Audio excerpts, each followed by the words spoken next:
Should do bottom. I jumped the gun. Yeah, we should do bottom of the Billboard first. Story of my life. I got a whole section here in the DJ shit that I definitely want to ask. I don't fucking read, dude. Obviously, bro. Really didn't read the storyline, guys. I don't know if to tell you. Sorry.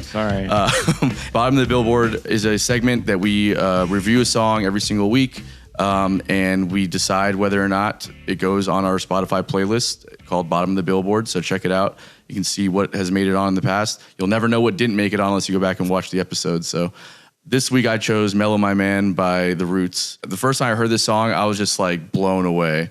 Everybody just delivered a fantastic performance on it. Obviously my favorite part is just like the fucking swing breakdown.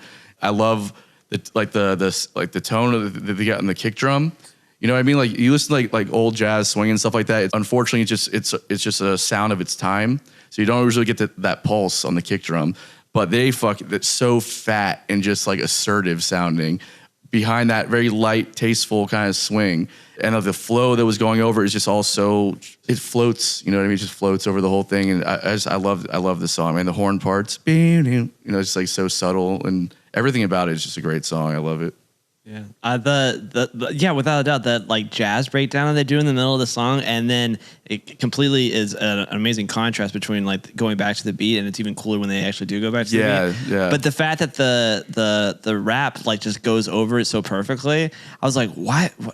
Is this a thing? Is jazz hip hop a thing where they just rap over jazz? Oh yeah, because this is fucking amazing. Why haven't they done this? It makes perfect sense. It's been done for sure. Well, I'm just saying, like, it needs to be more of it because I do really like this song a lot. I do notice I'm starting to like the more of the hip hop stuff that you show me. I know what you like now, though, when it comes to like the lyrics of it, which is like just put rhymes inside of the ABAB pattern or whatever. I do like you that. You love that shit. I like do, every other word like rhymes. I do like it. I don't know why.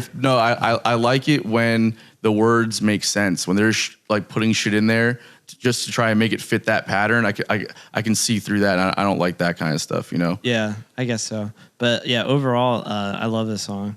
It's really cool. I really liked it. The fact that I was listening to it on my like Skull Candy earbuds.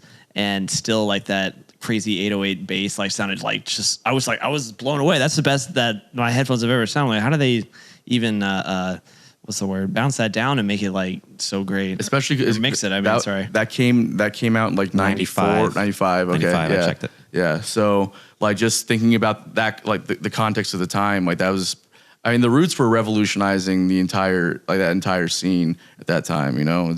It really did an amazing. Questlove alone is just such a genius, you know. Yeah, I need to listen to more of the Roots. I really haven't.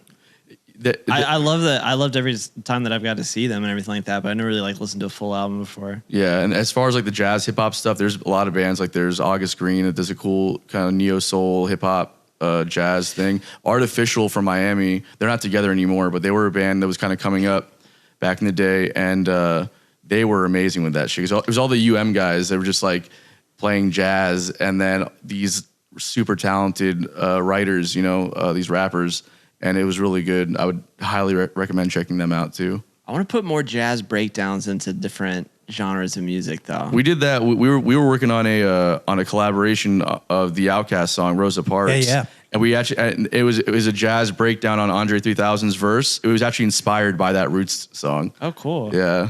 And we played a gig the other night together, and I was on bass for it.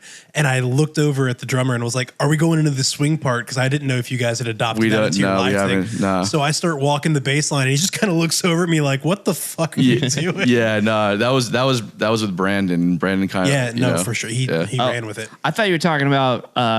Was it Saturday night? It was with Aaron. I looked over at Aaron. That's when that guy like just walked in and started playing the keys, and I was just like, "Hell yeah, dude, take it!" Yeah. Oh my god. He lit the room on fire. Oh my god. Was he the older gentleman? No. It was this. He must have just been like. His name was Javon. Javon. He was on vacation for a wedding. He had to be. Yeah. Because he was just with a wedding party and everything there.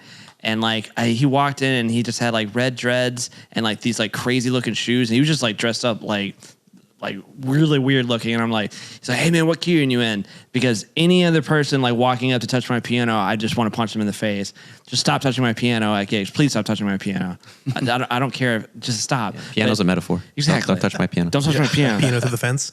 Yeah, but he came and showed up and asked me what key I was, and I was like, Yeah, I can feel it. I feel like he knows this. And then he just destroyed it. I mean, like, it was And it was fun, too, because he didn't really know, like, with the keyboard, because I have a Virus and I have a Nord Electro 3. And I'm like, I'm sure he could figure it out eventually. I was like, no, I'll just help you.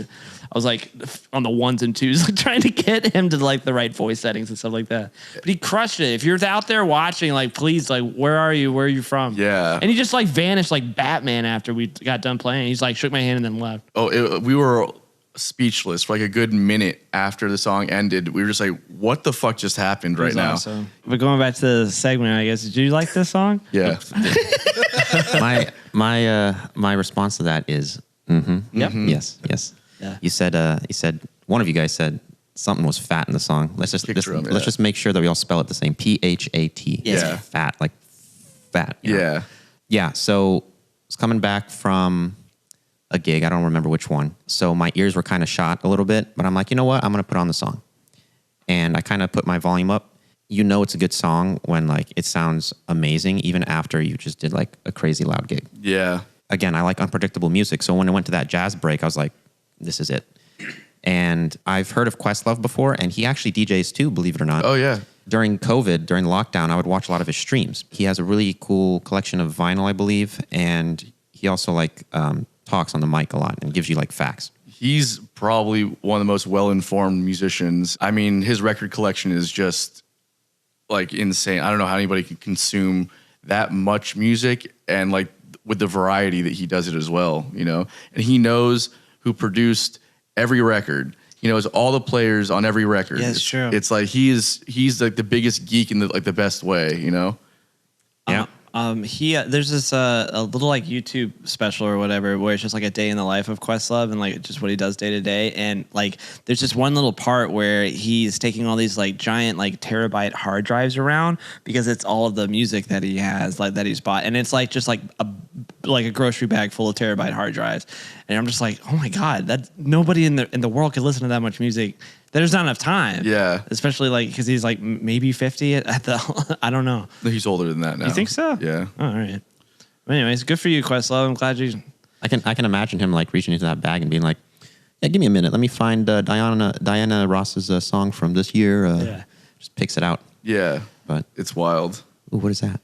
Oh, 51, yeah. Oh, there he is. Nailed it. That song is badass. And then I went to check the year, 95, and like I wish rap and like hip hop and stuff was like that today. You know, I'm kind of tired of hearing those like mechanical automated hi-hats, you know, screeching at you. Well, I mean, it is. And here's the thing that wasn't the mainstream at that time either. Conscious hip hop has never been mainstream. So It needs to be. it needs to be. I'm 100. Except for the Black Eyed Peas, I'd say. Yeah, I mean, there's some people that broke through, like they're kind of in that world. Like Fergalicious. Nas for sure was another guy that made it to the mainstream. That was for sure a conscious rapper. You know I'm kidding, right? Yeah. I mean, but here's the thing about it is that some of the lyrics like in their earlier stuff was actually pretty good, you know, and it was like socially aware and that kind. But then you know, let's get it started. You know, like I was about to say, don't they have a song about it? Just Getting fucked up. getting R-worded. Yeah, R-word.